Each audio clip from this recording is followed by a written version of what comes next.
বাংলাদেশ কি শুরু করেছে? মুভমেন্ট বন্ধ হয়ে যাওয়ার পরে, সবকিছু শান্ত হয়ে যাওয়ার পরে, এত ক্ষয়ক্ষতির পরে আবার তারা নতুন ভাবে মুভমেন্ট শুরু করতে চাইছে। আজকে শিক্ষার্থীরা তারা মৌন মিছিল করে।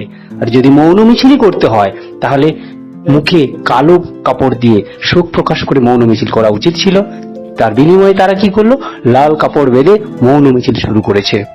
তাছাড়া খুলনা, বাংলাদেশের খুলনা শিববাড়ির মোড়ে সেখানে শিক্ষার্থীরা ধর্ণা দিয়েছে, অবস্থান বিক্ষোভ করছে।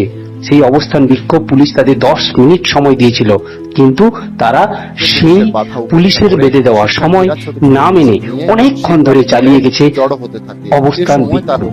সরকারের বিপক্ষে কোটার বৈষম্য বিরোধী এই আন্দোলন এখনো পর্যন্ত চালিয়ে যাওয়া উচিত কি উচিত না, আপনারা কমেন্ট বক্সে অবশ্যই কমেন্ট করে জানাবেন।